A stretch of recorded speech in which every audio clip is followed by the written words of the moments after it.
All right, we are back for another Friday financial wrap up with Mr. Michael Zuber. How are you, Michael? Man, what an exciting week. Um, I actually got something wrong this week, so I always like to wear those swing and a miss shirts. So I'll just put that out right there. I got something wrong, but we'll talk about that in a minute. But yeah, this is an exciting week and lots of opportunity ahead, I think. Lots of opportunity. This is for September the 15th, 2023. It's hard to believe we're already in September. I can't believe we're already in the midway point of September. Wow. Pretty wild, right? The year's flying Yeah. by. Let's start off CPI, inflation. What did you see this week? What are your thoughts this week? Well, this is the one I got wrong. So again, let's catch people up. CPI talks headline and core. Headline is the one that most often gets quoted. It bottomed at 3.0. Last month was reported at 3.2. I thought it was going to be around 3.2, 3.3, something like that. It came in at 3.7. Oh, Now, a lot of that was related to gasoline. Gasoline was up 10% month on month in energy. anyway. I had hoped, I had guessed, I had predicted that the fall in rent or owner's equivalent rent, or AKA shelter, because shelter is 43% of the calculation, would hide most of the gain in energy because energy is about 12%. I was wrong. Shelter clearly rolled over. It just didn't roll over fast enough. I will tell you that shelter will be rolling over for the next 3 or 4 months. It's mathematical certainty. But yeah, it CPI headline was a big one. We did get core. Core is still trending in the right direction. Okay. Headline bumped because of energy and oil. Core went from like 4.7 to 4.3, so going the right direction. But yeah, I got CPI headline wrong, and I don't mind it. I mean, you take your shots, and when you're right, you celebrate. When you're wrong, you admit it. So I got that wrong. I do look forward to shelter, aka rent, being softer going forward. And I know we're going to talk about rent later, but yeah, shelter is rolling over.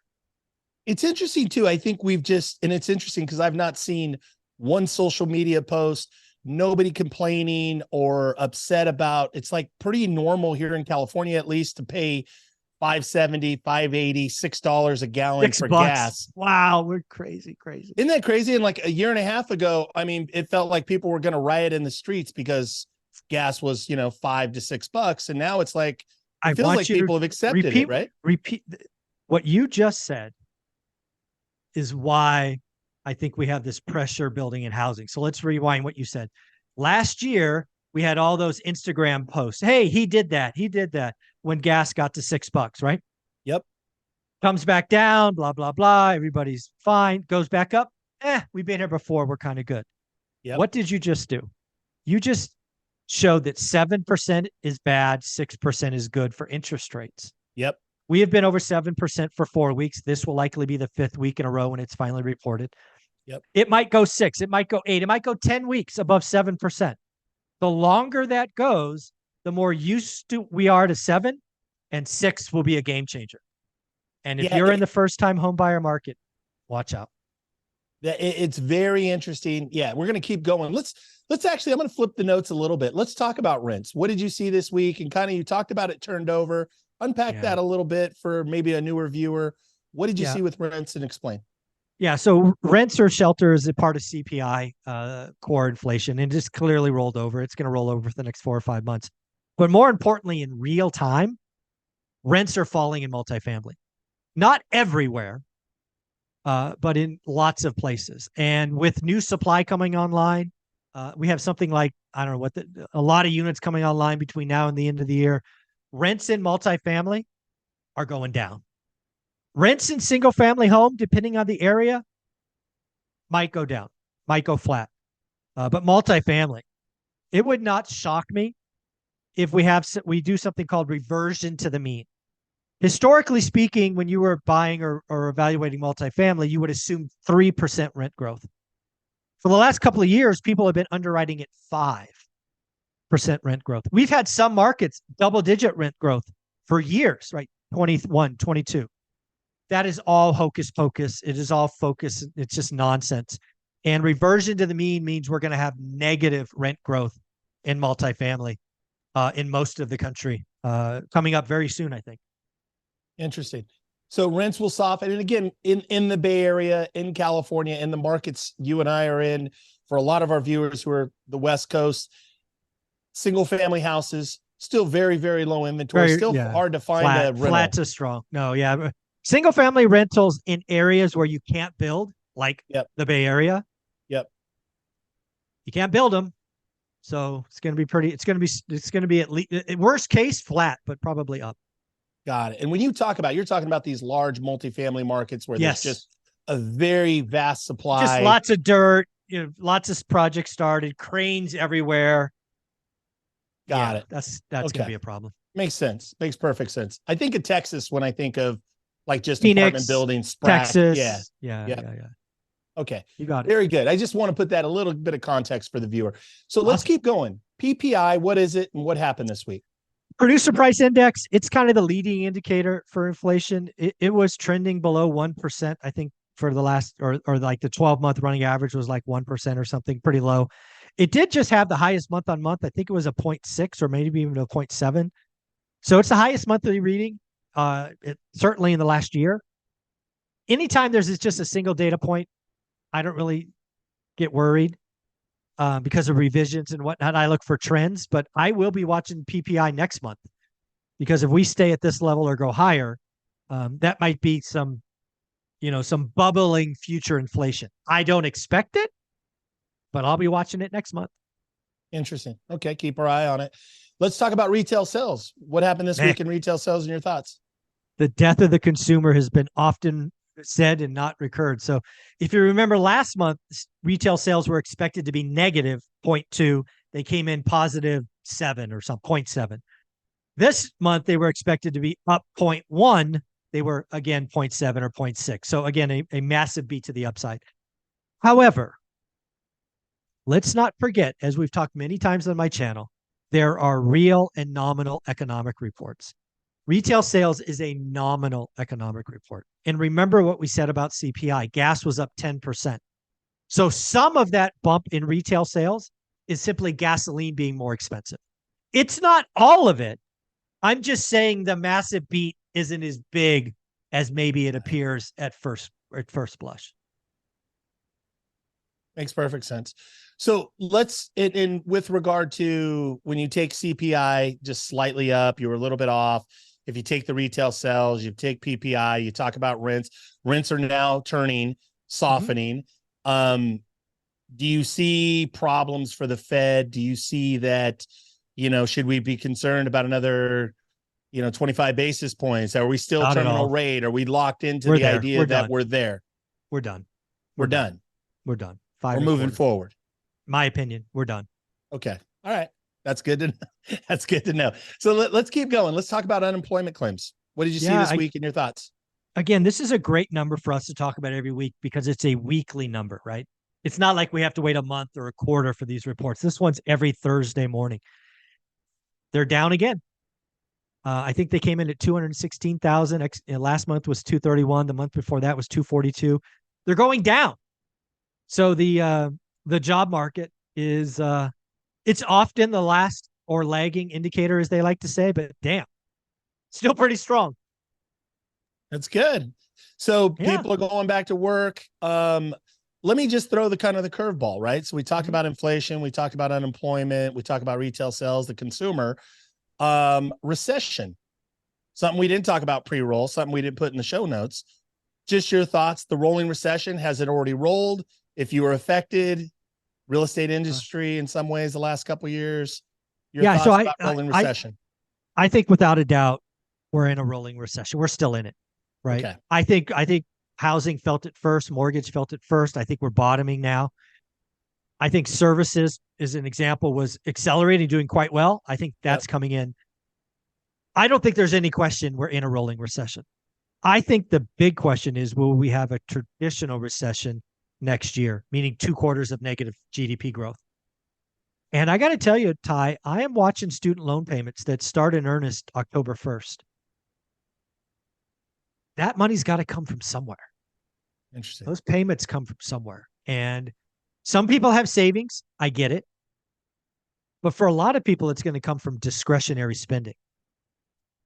So I am I'm in the camp that we may have a classic recession sometime next year. I'm not sure when yet, but I wouldn't rule it out. I wouldn't rule Got it it. out. And it's interesting because as things start to develop, you can kind of see the next 3 to 4 months. We know, okay, nothing looks like in this horizon. But as you get into next year, who knows, right? Lots of little things can start to fall in place. But it's interesting how you talk about student loans. That's something, again, we'll keep an eye on. Let's keep it moving. And something that we all care about, we always talk about, it's one of the most important subjects in housing: interest rates, the 30-year mortgage. What do you see in there? The 10-year bond. What do you see in there? What are your thoughts going forward? Yeah. So the thoughts going forward are the longer we stay above 7%. This is your gas example. 100% was a great example. The longer we stay above 7%, and I fully expect this to be week 5. If we get to like 10 weeks, as soon as we pop below 7, bananas, bonkers, crazy stuff will happen because there's all this pent up demand, first time home buyers. So it's just weird, man. I think we need to be above 7 for another month. I think we need to slow down. I think transactions need to be sub 4 million. I think we'll be sub 4 million in August. I think we'll be sub 4 million in September. We go sub 4 million in October. Wouldn't be a terrible thing. We've got to clear this thing out. And I think 7% rates helps us slow it down. Interesting. Okay. So you think it slows it down? We've got to clear it out. And when you say 4 million, I want to just, for the viewer, and just correct me or elaborate on it. But when you say 4 million, what I believe you're saying is that basically we were at a clip the last previous 2 or 3 years, over 6 million sales. Most markets are down transactionally 30, 40%, some 25, some 40, but somewhere 30 to 40% transactions. Realtors right now, highly, highly competitive to get listings, get new inventory. You believe that still continues? And just kind of elaborate when you say sub 4 million. If I was a real estate agent or frankly a mortgage broker, I would be running my shop or business like today is the next 2 years, whatever that means to you, because you've got to get to the other side. And if you're hoping, like there's some of you that went through Q4, you got to January, you were scared to death. Then February, March, April came and like, oh, I'm selling stuff. What happened? No, we're off to the races. No, it was a momentary time where rates went below 6. We had all that extra inventory. We had some flippers take haircuts to blow out inventory. Right? That's not normal. That's done. We've already expired all those sales. So I would run my shop like 4 million transactions. That's a national number, to your point. So whatever you're doing now, I would plan to do that for the next 2 years. And if it's 18 months, you're happy. But I don't want you to be surprised. Got it. And really, too, when you talk about running your shop that way, and I want to, for the realtors out there, marketing expenses, investing in advertising and lead generation, all of those things. This is a market right now to be lean and mean.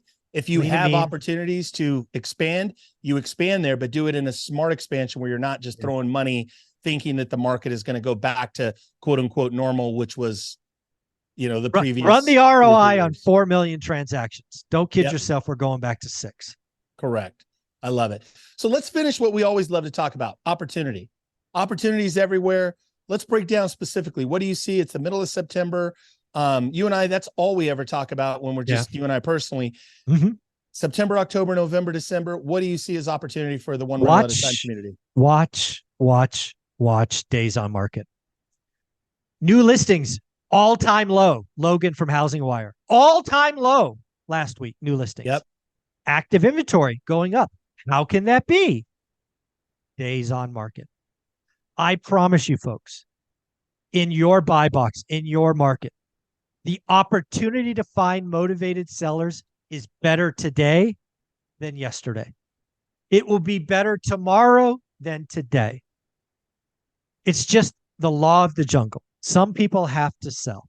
And if you do the work, you know your numbers, you can write some pretty great offers. And it's going to take follow-up. That's what I want people to hear. Like, we did 2 deals last year. You were on the hub call earlier in the week. Yep. And I highlighted Patrick and Adam because we got 2 deals done and we made 90 grand. The story is those two gentlemen wrote over 100 offers. They averaged 3 to 4 or 5 touch points per contact. The ones that we got were on the 5th and the 8th contact. Yep. Folks, I make it sound easy because doing the work to me is like in my DNA. It's my superpower. Just get after it. Just know it's there. If they tell you no, write it down, follow up in a week. Tell you no, write it down, follow up in a week. And I'll close on this. On Thursday, Beth Traverso, you can go back and look at her playlist, Beth. Yep. She just talked about the best deal she ever got. So I'll give you the stats from my memory. So she just bought an office building. It came out at like $450. Do you know what her first offer was, Ty? Take a wild guess. No idea. $250. Yeah. $250. So disrespectful. Yeah. Totally. Sellers say, no, thank you. So Beth makes a couple of counter offers, over the next, days or weeks. And ultimately the seller agrees, okay, we give up. We'll take $350. Not bad, right? $350. So she spends another $250. She's into the property $600,000. Do you know what the value is now? $1 million. $1.7 million. Wow.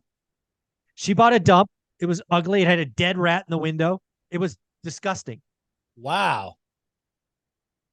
It's all right. I'll make a cool 7 figures. Wow. I love that. I love it. Yeah. Folks, there you have it. Opportunity. It is the season of opportunity right now, the fall of 2023. Michael, is there anything like you want to share? Do you want to talk about the event in February? Yeah, why not? Yeah, so February 17th and 18th, we're finally going to have the party. I've thrown down a bunch of money.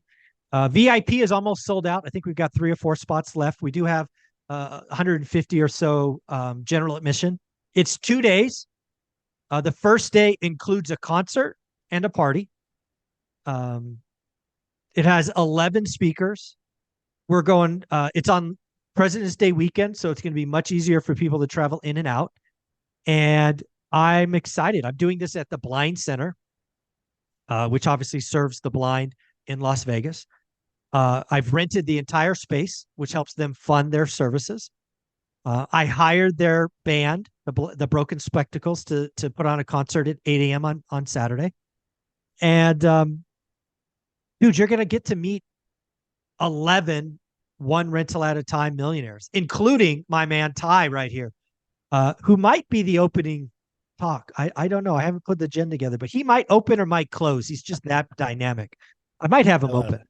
So, I love it. Yeah, it's gonna be a blast. You got to get there. It's $199 general admission. We have 3 or 4 seats VIP. They might be sold out by the time you see this. They're $499. But yeah, general admission. $200 general admission. You're going to get, first day is 8 a.m. to 10 p.m. That's 14 hours. You get a concert and a party. The next day is 8 to 5. Oh, by the way, I do events different. Every speaker is going to get 15 minutes to talk. And then we're going to put 2 microphones, one on the left, one on the right, where the audience gets to ask questions. I love it. I'm excited, man. It's going to be awesome. Super excited, folks. If you, the VIP tickets, you'll see a link. I'm going to post this native in Facebook. I know you posted in YouTube. There'll be a link in the comments for them to buy tickets. Also, I will put a link in the Facebook as well. If you are not, follow Michael at One Rental at a Time on YouTube. Michael, thank you. Have a great weekend. Thank you, buddy. Take care.